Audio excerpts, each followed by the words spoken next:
Hi, this is Mikelat with Building Aspirations, and I am so glad that you are here for another tips video. Stay tuned for some great information. I want to share a Kickstarter success story with you. Not only is this a Kickstarter success story, but this is also a Facebook marketing success story. There's a gentleman out here by the name of June. Here he is right here, and this is his project on Kickstarter. This is the Humblebee project. He wrote a children's book and he needed a little bit of help with it. And his goal was to raise $15,000, and he's raised $17,000 plus in pledges. And he's got almost 2 weeks left to go. This dude is a rock star, and he's not lucky. He is just a workaholic. He puts his head down and he works his butt off. He's a serial entrepreneur, and he'll tell you he's had some failures too, but it doesn't matter. That's what a true entrepreneur does, except that, golly, this thing didn't work. Take a deep breath. You go on to the next thing. And this is a phenomenal book right here. It's a book written for children that taps into the whole idea of an everyday hero. And I love it because it's cute. It's based on science, and it plays off astrophysics, a very complex and mind-boggling idea, and it brings it down to children in a way that is very inspirational and motivational. And there's a great story behind it, you know, and the story that's part of the key to having this be successful. Sharing your true story, your humble self. You have to be authentic. You have to be transparent. We want to make money. Yeah, good luck with that. You know, yeah, of course you want to make money. Of course you want to be successful, but there has to be some benefit to society in some degree or another. You're solving a problem. You're making the world a slightly better place. And he actually shares a little bit of his family story there.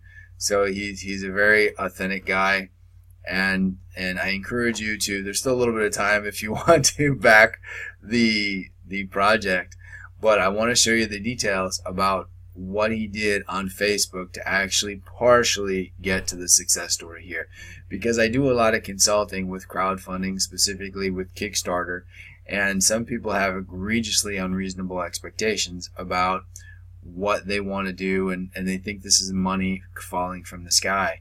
And it's simply not like that, because people see the success stories and they say, oh, I want to do it too, which is fine if you know and you appreciate how much work, time, effort, and energy went to get to the success story. So you just don't see the beautiful website and the beautiful success. You have to understand what happened underneath the hood.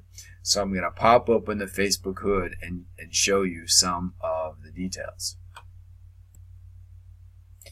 Now here is June's Facebook page right here, and I actually asked if I could share this story, and he said, yeah, go for it. So that's the type of dude he is. He's very transparent. So let me show you some of the specifics. Now this is the ads manager in Facebook.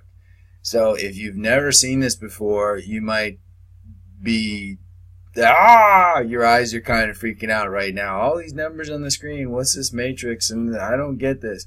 We're going to walk through bit by bit. And if you have seen this before, if you're familiar with Facebook ads, this might be a little bit of a refresher for you, but we're going to give you some expert tips as well. So now notice, first of all, you don't put out a Facebook ad, you put out Facebook ads.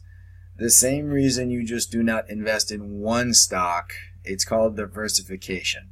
And the same thing works with your marketing too. I mean, if you have a great idea and you do one marketing campaign, okay, great. But if that was not a good idea, if you missed the mark, if there's some environmental thing that you misunderstood, if there's competition, golly, if you put all your money into that one ad and it fails, that's it. Your marketing budget is gone. So he practiced a little bit of marketing diversification here, and he's got multiple ads right here. Now, I'm not going to explain all of the numbers. because we'll be here forever. So let me explain just a key one right here. You can't really see it because the column is bigger right here. This is cost per click. So roughly the budget for this ad was $500, and then $183 and change was actually spent, and then the results were 90 clicks. So basically 90 times 2 and change is roughly $180. Now this is green right here because the entire budget has not been exhausted. You see, so these things run for a few days. And the same thing, like, that's the reason you have multiple day ads and multiple ads, is that Wednesday may be different than Tuesday. Friday may be different than Wednesday. So you need to test this across different days to see if you get different results across different days. So he's diversifying multiple ways. That's really good. Now, a key metric is really the cost per click here. So you notice the $2, $1.86 right here, $1.43, $3.61, $2.45, $1.43, $2.15, $2.15, $1.77, $1.34, $1.45. Now, if you count, now there are several ad sets included here. I don't know the specifics for the other one here, but let's just assume that they were all 13 were related to this. Then at the bottom here, it shows you the average overall. Okay. Now, which one was the best performing? Okay, if you go by cost per click, okay, this one $134 per click, this one $361 per click. Okay, this is very much an outlier. Okay, you see, there's nothing else here that approaches that level of cost. So the situation here is, you know, I might say there was a technical error, or maybe that, you know, this is too much of an outlier, that, okay, there's something dysfunctional here. And if there's not something dysfunctional, whatever strategy was used here, okay, we don't want to replicate this. That strategy doesn't work. Now, this was 143 here, 143 here, 134, 145. So I would focus on, you know, those lower numbers, the lower cost of click, and then you drill down more specifically on the details here. But I want you to appreciate that this is the cost of the click. Okay, so it goes like this. Someone's in Facebook, they see the ad, they click. Now, that means that you're sending them to a sales page. You're sending them to a promotion page. In this circumstance, you're sending them to a Kickstarter funding page to have them fund your Kickstarter. Now, what you need to do is you need to not only track the click here in Facebook, but the results from that click. Okay, if 100 people come to your store and nobody buys anything, well, who freaking cares, right? You didn't get any success. So you can't just look at this number, because it very well could be that this right here, the 361, maybe from the 361 someone gave a big old fat contribution to support the project. This is called tracking. You need to track not only the specifics where it comes from, but also the results associated with that. And if you've gone to any of my keynote speeches, any of my workshops, you know and you understand, you appreciate the methodology of monitor, measure, and manage this stuff. You really need to know this detail. And not only, he did exactly what a professional does. Not only did he practice diversification here and diversification across the multiple days, but then he also asked for help. He put this message out here, hey, can anybody give me advice on how to do this more effectively? And he hit his goal. Okay? Now, my rule of thumb for my consultants, or I beg your pardon, when I'm consulting with my clients, is that they need to bring a budget of 10 to 30%.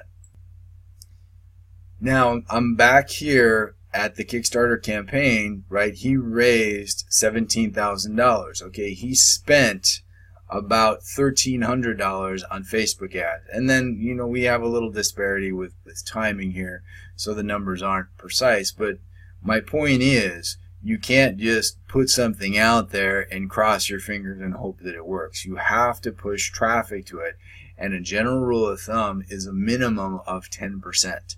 Okay, so 10% is roughly $1,700+ which is kind of what he spent. And that's directly in Facebook. Okay, then there's like overhead. If he had to pay someone to do design work or something, that's where you go from 10% to 20%. And you know what? It might not work the first time. So that's where you go from 20% to 30% because you have to do it again. So this, from A to Z, soup to nuts, was an example of a successful Kickstarter campaign from a dude who was really motivated, success-oriented, put his head down and put in the work to put a quality product, but he also had great marketing strategy behind it. So Kickstarter is a great way. If you need some help with Kickstarter, connect with me. Some links are in the box just below this video. Hi, this is Mikelat again, thanking you for watching that video. I hope that you liked it. And you know what? If you did like it, I would love for you to click like below and tell YouTube that you liked it. And if you'd like to be notified of more videos coming from the Building Aspirations channel, all you need to do is click on that little circle there and subscribe to the channel. You can also subscribe to my newsletter. That's this box right there. And of course, we have another video coming up for you right